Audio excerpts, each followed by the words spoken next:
بھارت جانے والی پاکستانی خاتون سیما حیدر کو بالی ووڈ میں کام کی پیشکش مل گئی۔ محبت کی خاطر اپنے 4 بچوں کے ہمراہ بھارت جانے والی سیما کو بالی ووڈ کے پروڈیوسر امیت جانی نے فلم میں ہیروئن کے کردار کی پیشکش کر دی ہے۔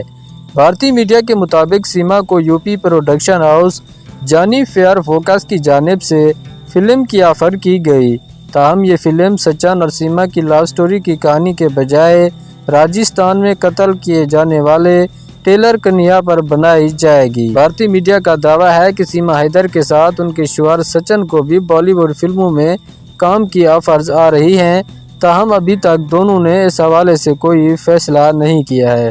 بھارتی میڈیا کے مطابق سیما فلم میں بھارت کی انٹیلی جنس ایجنسی را کے افسر کا کردار نبھائیں گی۔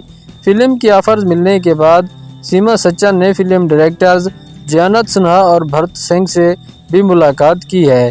اس سے قبل سیما اور سچن نے دعویٰ کیا تھا کہ انہیں ضروریات زندگی پوری کرنے کے لیے مشکلات کا سامنا ہے، جس کے لیے وہ خاصی جدوجہد کر رہے ہیں۔